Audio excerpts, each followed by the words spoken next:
आपल्या चेंबूरमध्ये एक अशी प्युअर व्हेज जागा जिकडे 5 प्रकारच्या पावभाज्या मिळतात. Let's explore Aditi veg delight.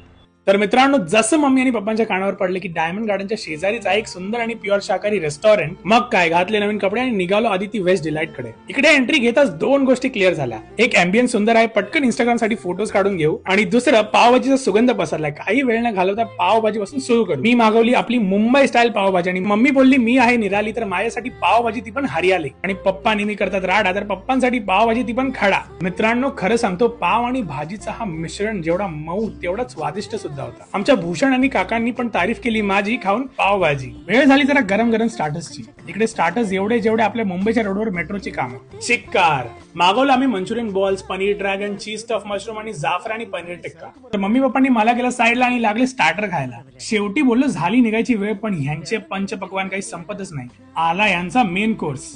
Me mummy पप्पांना आणि पोटाला समजावलं की हे संपवायची जिम्मेदारी आपलीच आहे. तर सुरू केलं. पालक पनीर, पनीर जयपुरी, व्हेज बिर्याणी. मग काय खाली केली मान आणि सुरुवात केली फ्रॉम चीज गार्लिक नान. रोट्या म्हणजे मऊ मऊ आणि टेस्टी. तर अदिती व्हेज डिलाइट बद्दल सांगायचं झालं तर हा रेस्टॉरंट सकाळी 11 ते रात्री 11:30 पर्यंत ओपन असतो. पार्किंग स्पेस आहे. स्विगी झोमॅटो वरती डिलिव्हरी घेतात. फॅमिली फ्रेंडली आणि यंगस्टर्स साठी हा स्पॉट बरोबर आहे. आणि ही रील मॅनेजरला दाखवली तर 10% डिस्काउंट मिळणारच. तर चेंबूरकर जर व्हेज खायचं आहे मन, तर अदिती व्हेज डिलाइट के बिना कहा है फन. बाकी डिटेल्स कॅप्शन मध्ये. धन्यवाद.